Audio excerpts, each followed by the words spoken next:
Hermanos, buenas tardes. Los saludo en el nombre del Señor Jesús.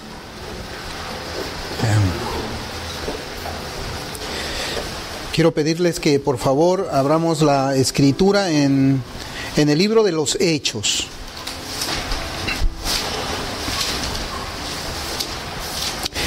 Libro de los Hechos, capítulo 26.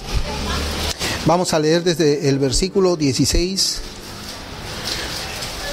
hasta el versículo 18. Yo quisiera, a manera de introducción en nuestro tema, hoy día vamos a tratar el tema de la conversión. Quisiera hacer una breve introducción, hermanos, acerca del tema de la conversión, porque el título para nuestro mensaje de esta tarde va a ser: convertirse a Cristo no es igual que volverse cristiano. Convertirse a Cristo no es igual que volverse cristianos. Y una vez estuve viendo un documental acerca de los asesinos seriales, donde se entrevistaba a una mujer que había escapado pues de su inminente muerte. Ella estaba relatando los momentos tan trágicos en su vida que había estado viviendo en manos de este asesino serial. Y la mujer relataba pues los detalles de cómo es que había sido capturada. Por ejemplo, cuando el asesino la llevó al lugar donde ya olía a muerte, donde cuando ella llegó olía la sangre. Y ella pudo darse cuenta pues de que iba a correr la misma suerte, el mismo destino. Y esta sobreviviente pues narraba acerca de sus desesperados gritos que ella estaba dando en ese lugar, gritos que no llegaron a los oídos de ninguna persona. Ella narraba de sus desesperadas súplicas para ese asesino, para que no le quite la vida, para que no la matara. Finalmente ella contó la forma como es que pudo escapar de su inminente muerte, y casi todo el relato que ella tuvo fue acompañado por las lágrimas que brotaban de sus ojos, y ella decía que eso que había acontecido en su vida, ella nunca, jamás iba a poder olvidarlo. De igual forma han sido pues los testimonios de personas que han sobrevivido a diversas circunstancias. Tal vez hemos visto no necesariamente el testimonio de alguien que sobrevivió a un asesino serial, pero hemos visto personas que han sobrevivido al incendio, escaparon de una casa que estaba en llamas, cuando prácticamente ellos también se veían como muertos. También, ¿quién nos recordará? Tal vez, bueno, ustedes eran muy jóvenes, yo también ustedes no habían nacido, y yo era muy joven cuando hubo una desgracia aérea en la selva, donde se cayó un avión y solamente una mujer sobrevivió. Hicieron una película de eso que se llamaba El Infierno Verde, donde ella estuvo pues prácticamente solita, sobreviviendo, ¿no? Y como también ella había contado ya después de muchos años esa experiencia tan triste, ¿no? Con lágrimas, y ella también decía que pues prácticamente, como todos los testimonios de esta naturaleza, decían: he vuelto a nacer, y la vida, ellos dicen, la vida me ha dado pues una nueva oportunidad. Y yo quisiera preguntar si es que alguna vez nosotros hemos escapado de la muerte. Alguno de nosotros ha vivido tal vez una experiencia que ha estado cercana a la muerte y ha podido escapar. Yo quiero leer el pasaje de la Escritura que hemos dicho en Hechos 26, versículos del 16 al 18. Este es el testimonio de la conversión de Saulo. Nosotros sabemos que Saulo después cambió su nombre por Pablo, pero aquí él narra su testimonio de conversión. La palabra del Señor dice: pero levántate y ponte sobre tus pies, porque para esto he aparecido a ti, para ponerte por ministro y testigo de las cosas que has visto y de aquellas en que me apareceré a ti, librándote de tu pueblo y de los gentiles a quienes ahora te envío, para que abras sus ojos, para que se conviertan de las tinieblas a la luz y de la potestad de Satanás a Dios, para que reciban por la fe que es en mí perdón de pecados y herencia entre los santificados. Y este versículo, hermanos, nos trae a nosotros la definición exacta del tema que vamos a tratar en esta tarde. la conversión. Nos trae la definición de lo que es la conversión. La conversión significa pues ser cambiado de un estado a otro estado que es completamente diferente, completamente opuesto. Significa ser cambiado del dominio del pecado al dominio de la santidad. También significa ser cambiado de un lugar a otro. La conversión significa ser trasladados de los caminos de las tinieblas al camino de la luz, de la santidad y de la rectitud. Eso significa la conversión. Es decir, la conversión es una obra poderosa de Dios que actúa tanto en el interior como en el exterior de un ser humano.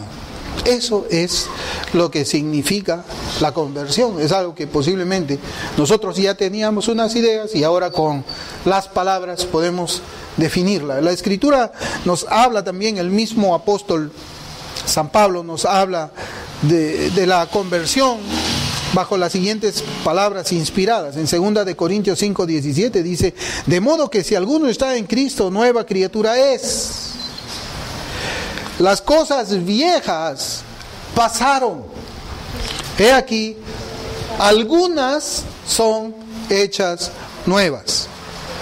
No dice algunas, dice todas son hechas nuevas. Y cuando dice todas es porque habla de todo nuestro ser, de todos nuestros sentimientos. Romanos 6:22 dice: mas ahora que habéis sido libertados del pecado y hechos siervos de Dios, tenéis por vuestro fruto la santificación y como fin la vida eterna. Aquí habla ya de una liberación de una persona que había estado cautiva. Ahora es libre, ya no está en prisión, ya no está encadenada, ahora es libre.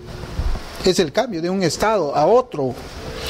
Gálatas 5:24 dice: pero los que son de Cristo han crucificado la carne con sus pasiones y sus deseos.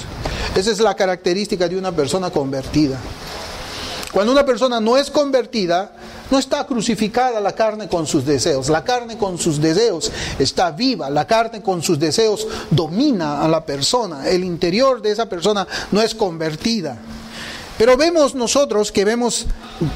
aquí que la Escritura nos dice: todas las cosas son hechas nuevas. Conversión. Habéis sido libertados del pecado. Conversión. Los que son de Cristo han crucificado la carne. Los que son de Cristo. Los que no son de Cristo no han crucificado la carne. No están convertidos. Y todas estas son afirmaciones profundas, divinamente hablando, hermanos. Son contundentes, son rotundas y son concluyentes. No hay lugar ahí para medias tintas. Es sí o no, blanco o negro, no hay sombras grises. No existe eso. Y estas palabras del Señor nos hablan de un nuevo hombre. La conversión implica un nuevo hombre con un nuevo principio de vida y con nuevos caminos o estilos de vida también. Y estas palabras del Señor pues enseñan un cambio total, un cambio completo y un cambio radical. Es tremendo. Estas palabras del Señor echan por tierra la idea de un cristianismo sin un cambio divino, es decir, echan por los suelos la idea de un cristianismo sin regeneración, sin conversión, un cristianismo en obras externas, producto de las obras de un corazón de piedra. En la introducción a nuestro tema yo estuve narrando acerca de la experiencia dramática. Yo quiero que eso nosotros lo remarquemos. Experiencia dramática de personas quienes han estado cerca de la muerte y que también han sido librados de ella. Son experiencias dramáticas. Yo no sé si es que alguna vez nosotros hemos pasado por una experiencia como esa. Y yo pienso que nos hemos olvidado de muchas cosas. Desde nuestra niñez, de nuestra juventud, hay acontecimientos que nosotros los hemos olvidado, no los recordamos. Y si es que alguien no nos habla de eso, pues simplemente no los traemos a nuestra memoria. O alguien nos dice: oye, ¿no te acuerdas de eso? Y no nos acordamos. Porque simplemente fue un acontecimiento que no marcó nuestras vidas, no marcó nuestras mentes. no marcó nuestros corazones. Fueron acontecimientos que no tenían importancia. Pero escapar de las manos de un asesino serial, ¿ustedes creen que podrían olvidarlo alguna vez? O escapar de las llamas en una casa incendiada, ¿alguien podría olvidarlo? No, son situaciones dramáticas y que muchas veces contarlas a otras personas nos van a conmover los sentimientos nuevamente. Por eso es que yo decía que nosotros debemos marcar eso de la experiencia dramática de personas que han estado cerca de la muerte y habían sido librados de ella. ¿Por qué? Porque la conversión, hermanos, es una experiencia dramática. Es una experiencia dramática. Todo creyente ha escapado ¿de qué muerte? La muerte eterna. Todos nosotros hemos escapado de la muerte eterna y por eso tenemos que tener un testimonio dramático. Dramático. Tenemos un testimonio de la manera como es que escapamos, la cual comienza cuando vemos a Dios, al Dios Santo de la Biblia, y nos vemos a nosotros como pecadores. No como cualquier pecador, todo ser humano reconoce que es pecador. Usted sale para allá y le pregunta, ¿es usted pecador? Y se lo dicen sin el más mínimo remordimiento. Sí, soy pecador. Aún todavía nosotros encontramos de que dentro del evangelicalismo moderno, usted le dice, o los cristianos mismos, no los cristianos entre comillas, ellos mismos dicen, bueno, va, todos somos pecadores, va. ¿Qué novedad es esa? Y no ven al pecado como el instrumento que el diablo usa para matar el alma de las personas. No alcanzan a ver la pecaminosidad del pecado. No ven la profundidad de aquella maldad que brota de un instinto inclinado a todo lo vil y todo lo malo. No lo ven. El momento en que el pecador ve su miseria, también ve ¿qué cosa? Su condena. Usted puede, a veces, quizás la forma más dramática de ver todo esto sería cuando una persona pues es sentenciada a muerte. Quizás allá en los Estados Unidos hay la pena de muerte, nosotros sabemos, y hay un corredor que se llama el corredor de la muerte. No sé si es que ustedes han escuchado. En ese corredor de la muerte están las celdas de todos aquellos que están sentenciados a muerte. Y muchas veces las personas que están allí viven con cierta tranquilidad. A pesar que están sentenciados a muerte, ellos todavía se puede observar cierta tranquilidad. Comen, miran televisión, leen libros, conversan con sus familiares. ¿Cuándo es el momento en que nosotros comenzamos a ver la desesperación dramática de ellos? ¿Cuándo es el momento en que esas personas realmente reaccionan y se dan cuenta y entran en un estado de desesperación que los hace gritar? Es cuando los están llevando y ellos ven la silla donde van a ser carbonizados. O es cuando ellos entran y ven la mesa donde van a ser acostados junto con todas esas inyecciones que van a entrar a su cuerpo por medio de unas agujas. Es allí cuando ellos entran recién en un estado de desesperación dramático. Cuando ven la muerte cara a cara. Nosotros hemos visto también la muerte cara a cara. Cuando nos vemos pues el estado de miseria y la condenación que nosotros merecemos por haber pecado contra el Dios de la gloria. ¿Cómo es posible que un hombre pueda verse a sí mismo de esa manera y otros no? Bueno, la respuesta está en la gracia de Dios. Todo relato de conversión que nosotros vemos en la Biblia, vemos que existe una experiencia dramática, hermanos. Lucas 5, versículos 8 y 9, dice, viendo esto, Simón Pedro cayó de rodillas ante Jesús diciendo, apártate de mí, Señor, porque soy hombre pecador, porque por la pesca que habían hecho, el temor se había apoderado de él y de todos los que estaban con él. El temor se había apoderado de Pedro. El temor de estar delante de Dios. ¿Usted cree que si le pregunta a Pedro, Pedro, cuéntame tu testimonio de conversión, cómo es que él lo relataría? No debe sorprendernos a nosotros que también por las mejillas del apóstol Pedro veamos correr algunas lágrimas cuando él diga: sentí temor cuando me di cuenta que yo era pecador y estaba delante del Dios Santo. Hechos 9:6 es la conversión de Pablo, que ahora lo vamos a ver en el capítulo 9. Él, refiriéndose a Saulo, temblando y temeroso, dijo: Señor, ¿qué quieres que yo haga? Y él le dijo: levántate y entra en la ciudad y se te dirá lo que debes hacer. Mire cómo dice, temblando. ¿Usted alguna vez ha visto a alguna persona temblando? Yo recuerdo mucho que los castigos que mi papá nos daba a mí y a mi hermano eran muy duros, hermanos. Yo les he comentado a ustedes, había un látigo que terminaba en 3 puntas que le decían el chicote San Martín, y con eso pues nos sacaba chispas de la pierna. Yo me acuerdo una vez de mi hermano menor, Raúl.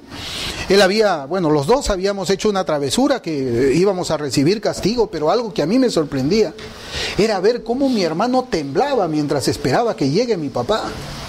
Él temblaba y tenía temor. Yo pienso que él nunca debe haberse equivocado de esa experiencia. Él temblaba, hasta fiebre le dio. Hasta fiebre. Tremendo, hermanos. Isaías 6:5. Entonces dije, es la conversión de Isaías. Entonces dije: ay de mí, que soy muerto, porque siendo hombre inmundo de labios y habitando en medio de pueblo que tiene labios inmundos, han visto mis ojos al Rey Jehová de los ejércitos. Ay de mí, que soy muerto. Voy a morir en este momento. Estoy temblando, estoy temeroso. Soy un hombre pecador y Dios está delante mío. ¿Se acuerda usted también el impacto que tuvo en los padres de Sansón cuando ellos se enteraron que habían estado delante de Dios? Estaban preocupados: vamos a morir porque hemos visto a Dios. Pero es que el problema no es ver a Dios y morir.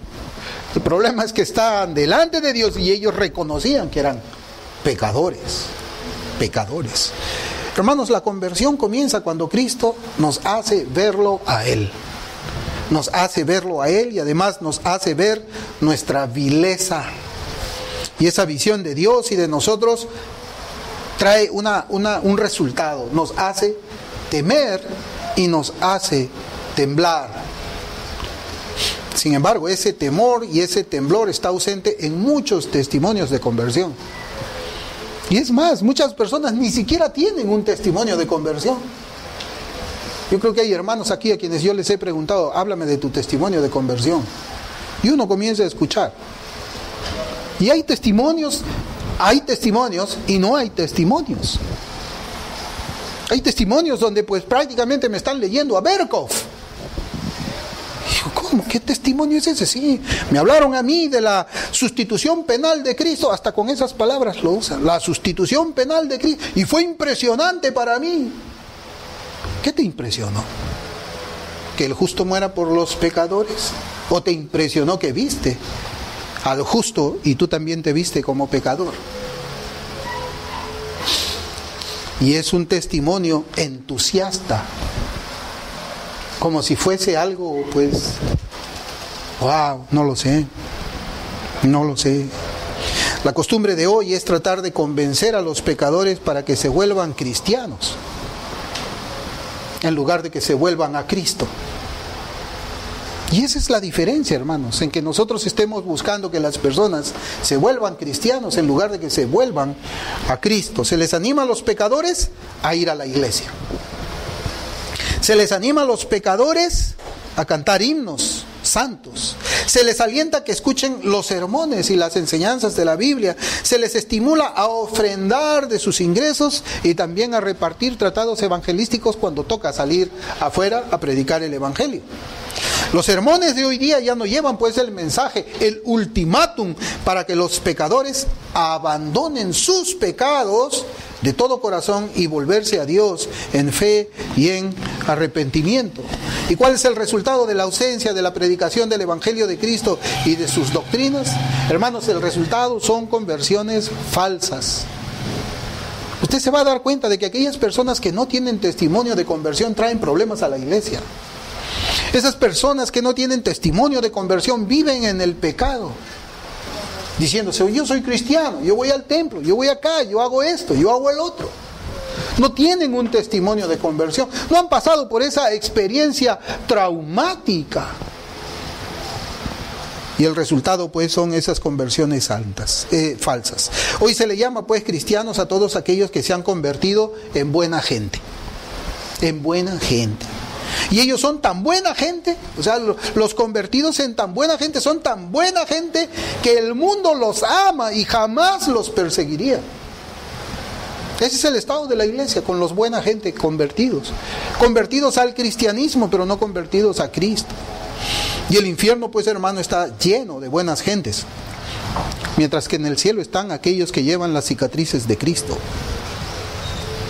La conversión falsa produce religión falsa. La conversión falsa produce religión falsa. El Señor dijo en Mateo 21:31, dijo: los publicanos y las rameras iban delante de los religiosos fariseos al reino de Dios.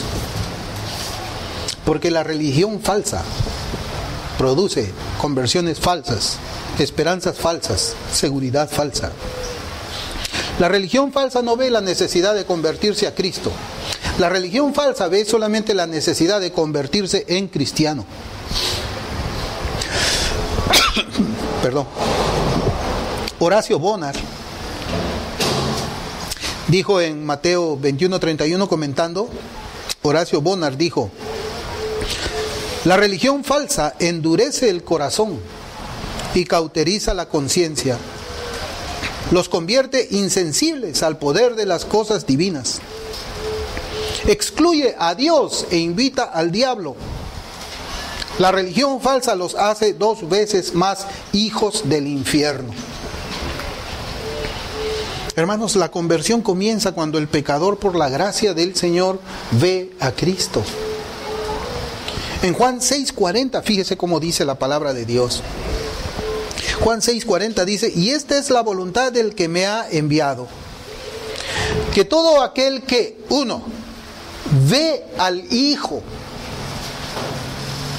2, y cree en Él, tenga vida eterna, y yo le resucitaré en el día postrero. Así comienza la conversión, hermanos. Primero ve a Cristo y después usted cree en Él. Porque ¿cómo puede creer si no lo ha visto? ¿Cómo puede creer en Cristo si no ha oído de Él? ¿Cómo puede creer en Cristo si no es real en su vida? Esa es una fe falsa. Y alguien dirá: ¿cómo es posible ver a Cristo? ¿Cómo? ¿Cómo es posible? ¿Acaso somos nosotros místicos? ¿Qué es lo que está enseñando el pastor? Está enseñando quizás algo metafísico, una experiencia. No, hermanos, es Biblia. Es Biblia. ¿Dice así o no dice el texto? Y ese texto es corroborado también en otros textos de la Escritura. Fíjense, 2 Corintios 4:4. Ahí nos habla de una luz que no tienen los demonios, una luz que no tienen los apóstatas. Los apóstatas conocen los hechos del Evangelio igual que los demonios, pero no tienen la luz del Evangelio. No tienen la luz del Evangelio. Y mire cómo dice 2 Corintios 4:4. En los cuales el Dios de este siglo cegó el entendimiento de los incrédulos para que no les resplandezca la luz del Evangelio de la gloria de Cristo, el cual es la imagen de Dios. Hermanos, ¿cuál es la luz del Evangelio? ¿A qué luz se refiere aquí el apóstol San Pablo? La respuesta está 2 versículos más adelante, en 2 Corintios 4:6, y yo voy a leer de la versión Dios habla hoy del 2002. Dice: porque Dios, que mandó que la luz brotara de la oscuridad, es quien ha hecho brotar su luz.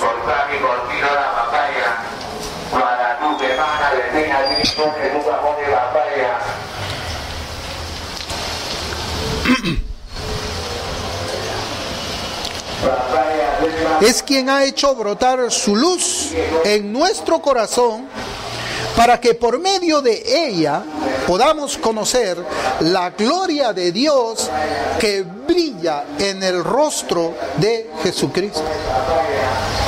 Esa es la luz del Evangelio. Y John Gill, mire, comenta de este versículo y dice así, comienzo la cita: la gloria de Dios no significa la gloria esencial o de la esencia de Dios o las perfecciones de su naturaleza, aunque éstas se vean en la cara o la persona de Cristo, sino más bien los gloriosos consejos de Dios, el plan de salvación de Jesús, en otras palabras, el glorioso evangelio de Dios, y por el conocimiento de Él se indica, no un mero conocimiento teórico, especulativo del evangelio, sino uno experimental, un conocimiento espiritual del evangelio, de Cristo en Él, de Dios en Cristo, y de un interés en la salvación de Dios por medio de Cristo. La pregunta es si es que esa luz ha brillado en nosotros. La pregunta es que si hemos creído ver una luz y en realidad ha sido un chispazo de algo nada más. Hermanos, hacer una pintura de Cristo usando el pincel del conocimiento teológico, mire, hacer una pintura de Cristo usando el pincel del conocimiento teológico no es lo mismo que ver el rostro de Cristo con los ojos de la fe. No es lo mismo. Es distinto, es diferente. Esta es una experiencia espiritual fundamental para la salvación de un pecador. Esta es una experiencia espiritual que impacta al pecador y que trae fruto en la experiencia del pecador salvado. Yo quisiera que veamos dos pasajes más, hermanos. Juan 3:36 y luego Santiago 2:19. Mire cómo dice la Escritura. El que cree en el Hijo tiene vida eterna, pero el que rehúsa creer en el Hijo no verá la vida, sino que la ira de Dios está sobre él. Es interesante cómo comienza Juan 3:36 y nos da pues precisamente, verdaderamente, el que cree en el Hijo tiene vida eterna. El que cree en el Hijo tiene vida eterna. Santiago 2:19. ¿Tú crees que Dios es uno? ¿O tú crees que Dios existe? Bien haces. También los demonios creen y tiemblan. Qué interesante, ¿no, hermanos? En un pasaje se nos llama a creer, porque el que no cree en el Hijo no tiene la vida. Hay que creer en el Hijo para tener vida.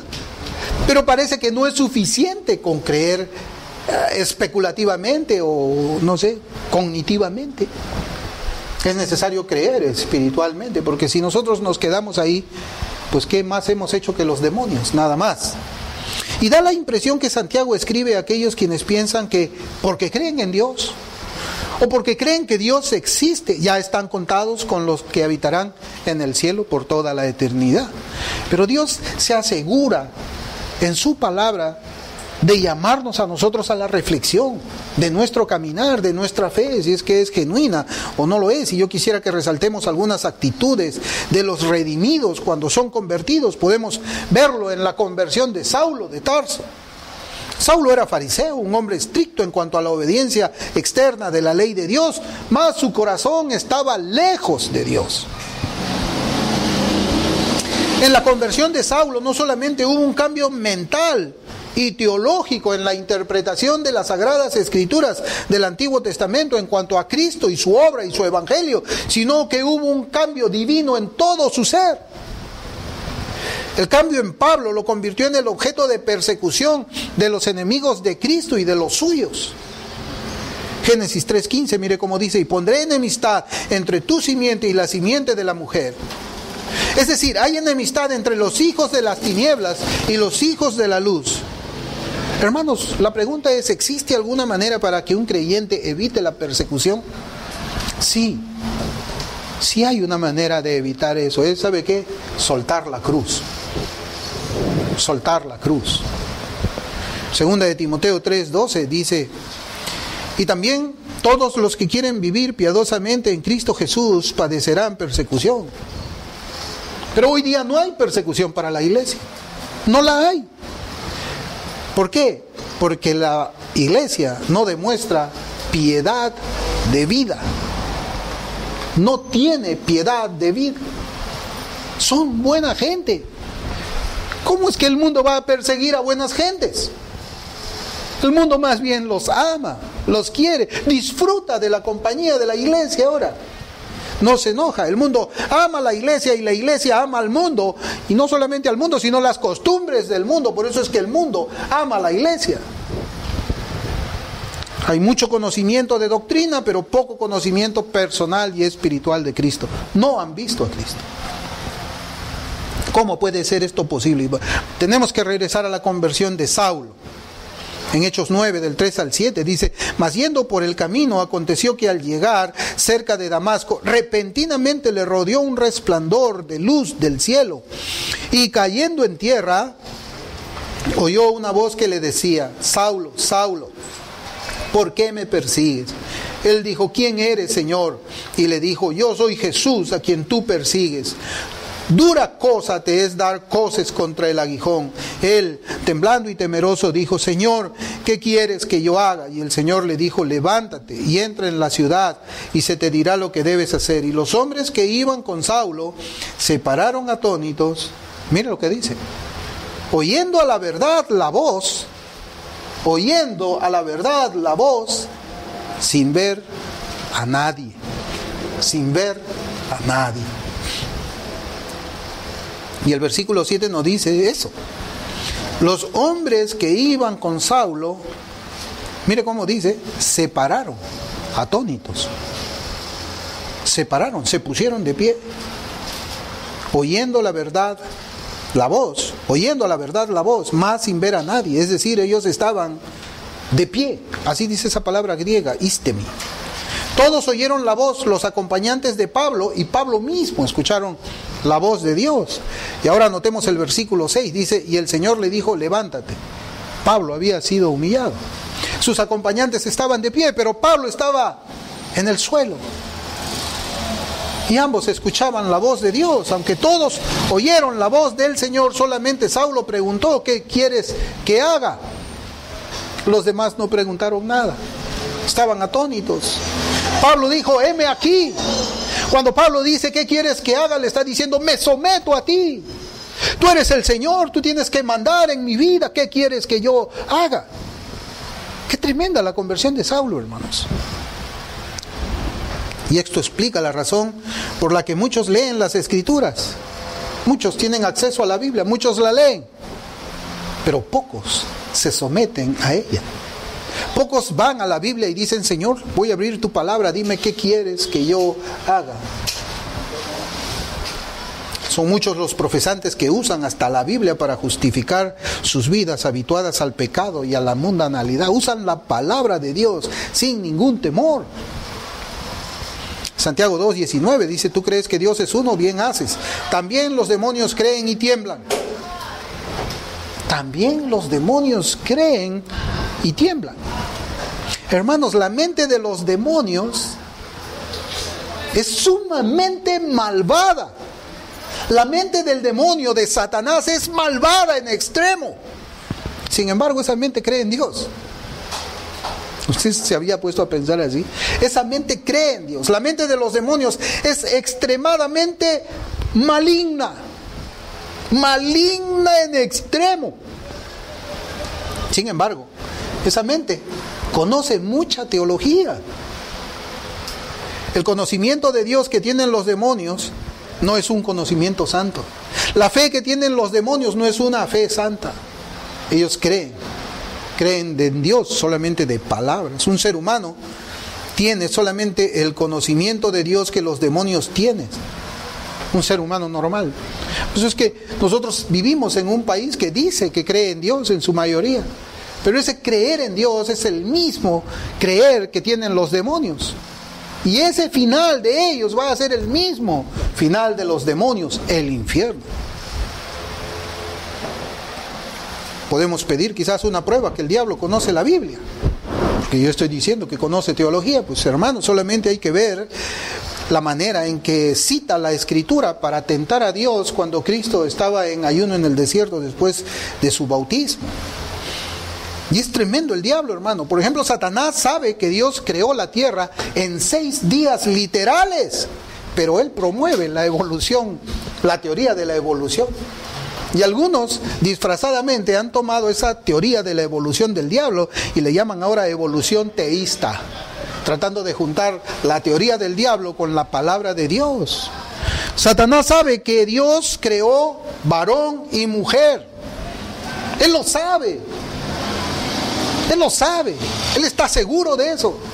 Pero él promueve los corazones para que la ideología de género sea diseminada sobre toda la tierra. Satanás sabe que Dios es santo y separado del mundo. Satanás lo sabe. Satanás lo conoce, Satanás lo ha visto. Acordémonos que son ángeles caídos que han visto la gloria de Dios. Y Satanás mismo ha sido un ángel que estaba ministrando muy cerca del Señor. Pero él quería ser como Dios. Él sabe, Satanás sabe que Dios es santo, que Dios es separado del mundo. Él lo sabe perfectamente. Sin embargo, en las iglesias se está promoviendo la mundanalidad. Sin embargo, Satanás, cuando sabe que Dios es santo, él va a las iglesias, se introduce en las iglesias, se pone en los púlpitos y dice: ¿saben qué? La mundanalidad no es mala. Ser enemigos del mundo no es bueno. Tenemos que ser conciliadores con ellos. No protestemos contra el mundo. Esa es doctrina de demonios que creen en Dios. Satanás, siendo un ángel de las tinieblas, se convierte en un ángel de luz, dice la Biblia. ¿Y para qué se convierte en un ángel de luz? Para introducirse en la iglesia. Para introducirse en la iglesia. El diablo sabe tanto de Dios. Él sabe tanto de Dios que puede predicar un sermón un domingo. Pero ese sermón va a ser mezclando la verdad con la mentira. La verdad con la mentira. Dios manda alejarse del pecado y hacer lo bueno. Hermanos, una conversión falsa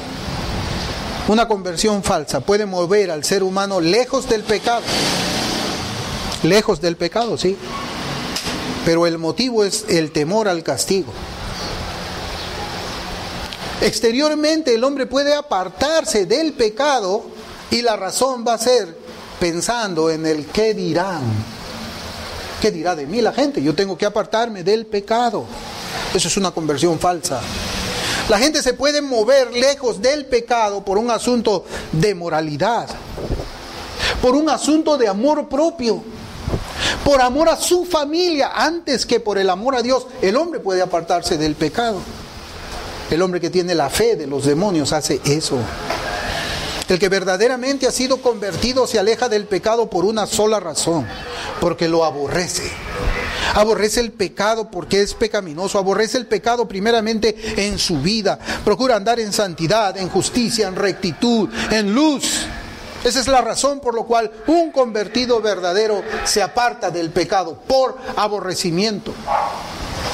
Una conversión falsa empuja al ser humano para que haga lo bueno, pero como un mérito para ganarse el cielo. Eso es lo que hace la conversión falsa. Empuja al ser humano para que haga buenas obras. ¿Pero para qué? Porque él piensa que Dios está apuntándole sus buenas obras ahí en el cielo, con la esperanza de un balance. Bueno, yo hice mal esto, yo mentí por aquí, yo hice perjurio por acá, yo adulteré por acá, pero mira lo bueno que yo he hecho. Yo daba para la iglesia, yo hacía estas buenas obras. Todo eso debe estar escrito en tu libro. Ponlo en una balanza, a ver cuál pesa más. Esa es la razón por la cual un converso falso hace buenas obras. En cambio, la conversión verdadera mueve el corazón del redimido para hacer lo bueno en gratitud a Cristo. En la conversión falsa, el conocimiento del pecado viene por el uso normal de la conciencia. Sí, hay dos maneras en que un hombre puede entender que es pecador. La conciencia, Dios nos dio a nosotros la conciencia. Y la conciencia nos dice lo que es bueno y lo que es malo. Y a veces el hombre abusa tanto de su conciencia que llega a cauterizarla. A veces el hombre hace callar a su conciencia hasta el extremo de volverla insensible. Y otro es el conocimiento del pecado por la convicción del Espíritu Santo. Esa es la tristeza del mundo y esa es la tristeza según la misericordia de Dios. Uno deja al pecador en su estado de no convertido, el otro conduce al pecador al arrepentimiento genuino y al perdón de los pecados. La conversión falsa es la circuncisión en la carne. La conversión falsa es la circuncisión en la carne. La conversión verdadera es la circuncisión del corazón. La conversión falsa nunca quitará del corazón el temor del hombre. Nunca. La conversión verdadera pone solamente temor de Dios en el corazón del redimido. Hermanos, nosotros no estamos en desacuerdo con el conocimiento doctrinal. Es precisamente el conocimiento doctrinal el que impulsa a predicar sermones como estos. En tiempos que vivimos tanta confusión bíblica, confusión teológica. Pero debemos decir que bíblicamente hablando, que el conocimiento teológico no es una prueba contundente que una persona se haya convertido a Dios. Por eso es que debemos recordar que los demonios creen en Dios y saben doctrina. Observemos este pasaje, hermanos, de las Sagradas Escrituras. Miremos cómo se habla del conocimiento de aquella persona que es convertida en verdad. En Tito 1:1. Tito 1:1 dice: Pablo, siervo de Dios y apóstol de Jesucristo, conforme a la fe de los escogidos de Dios y el conocimiento de la verdad que es según la piedad. La verdad que es el conocimiento de la verdad, pero no cualquier conocimiento de la verdad, sino el conocimiento de la verdad que es según la piedad. Según la piedad. Matthew Henry comenta con las siguientes palabras: son siervos de Dios todos los que no son siervos del pecado y de Satanás. Toda la verdad del Evangelio es conforme a la piedad y enseña el temor de Dios. Eusebio describe a la piedad como levantar la vista hacia el solo y único Dios y la vida en concordancia con Él. F. Scott considera que piedad, eusebeia, es el término característico de las epístolas pastorales y ve en él dos cosas. Por un lado, una creencia correcta y por el otro, un modo de acción correcto o un modo de vivir correcto. Ese es el conocimiento verdadero. El conocimiento verdadero de Dios no te lleva a la impiedad, a la injusticia, a la mundanalidad, a hacer lo que Dios aborrece y legalizarlo torciendo la Escritura. Sino el verdadero conocimiento de Dios es según la piedad, es una fe que te conduce en un estilo de vida que es agradable y concordante con la voluntad de Dios que está expresado aquí en la Biblia. Los demonios conocen estas definiciones. Los demonios saben, conocen Tito 1, conocen de que el conocimiento de la verdad es según la piedad, pero ellos aborrecen la piedad. Ellos aborrecen la piedad y a todos los que viven según la piedad. Los demonios conocen la virtud de la santidad de Dios, la cual aborrecen. Así también ellos aborrecen a todo que es convertido. John Angel James dijo lo siguiente: la evidencia de la piedad genuina se encuentra en la verdadera humildad, la desconfianza en uno mismo, el hambre y la sed de justicia, el dolor por el pecado y un esfuerzo continuo para que los pensamientos, sentimientos y conducta sean regulados por la palabra de Dios. Hermano, Simón el mago parecía ser convertido por un tiempo. Él parecía convertido, dice la Escritura que él creyó. Dice la Escritura que él se bautizó. Dice la Escritura que él andaba junto con Felipe, junto con la iglesia. Seguramente él también estaba ayudando en las predicaciones evangelísticas del apóstol Felipe. Él fue convertido, parecía un convertido por un tiempo, pero llegado el tiempo de la prueba, se vio que su conversión era falsa.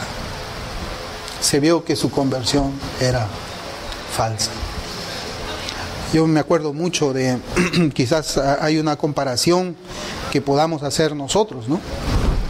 de los políticos, hombres que entran a la política y dicen: yo voy a servir a mi país, yo soy una persona incorruptible, yo me voy a mantener en toda rectitud. ¿Sí? Posiblemente todos entran así, pero ¿saben dónde es que viene la prueba? Esa persona va a decir: yo soy incorruptible, mientras nunca exista la tentación de corromperlo a él. Y es más, posiblemente cuando alguien le diga: mira, te voy a dar $500,000 y tú haces eso, aún se puede mantener en su integridad de repente. Pero cuando alguien le pone $500,000 ahí en billetes de 100 delante de él y le dice: haz esto por mí y esto es tuyo, esa es la prueba en la cual muchas personas han caído. Hay personas que dicen: yo nunca voy a mentir, yo voy a mantenerme en mi integridad. Pero a veces llega el momento en que ellos tienen que mentir para salvar su propio pellejo. ¿Y dónde quedó eso de que nunca van a mentir? Hermanos, la conversión genuina siempre va a ser probada. La fe va a ser probada, de una o de otra manera. El que quiere estar firme, mire que no caiga, dice la Biblia. El ejemplo más claro que quizás nosotros podemos encontrar de una conversión falsa, la tenemos en las Escrituras, y es en la persona de Judas Iscariote. Judas no había muerto a su yo. Judas no había tomado su cruz. Judas no se sometió al señorío de Cristo de todo su corazón. Él tenía nada más una obediencia externa. Judas Iscariote nunca tuvo fruto de arrepentimiento. La religión de Judas Iscariote consistía solamente de palabras vacías. Los sentimientos por Dios que él tenía eran superficiales y sus actos religiosos eran estériles. Él traicionó a Cristo por unas cuantas monedas. Tal vez ahora nosotros también podamos recordar lo que viene sucediendo en Bolivia. Hay una ley en Bolivia que ahora prohíbe de que prácticamente se haga evangelismo en la calle. A nosotros nos gustaría tener también esa ley aquí en Perú, ¿no? Es el tiempo de la prueba en Bolivia. Ahí nosotros queremos ver a aquellos pastores que dicen que son capaces de dar la vida por Cristo. Necesitamos ver esos pastores que han dicho: no, todo mi ser le pertenece al Señor. La pregunta es: ¿estás dispuesto a pasar cárcel por causa del Evangelio de Cristo? ¿O vas a buscar una salida para no padecer la cárcel por causa de predicar el Evangelio?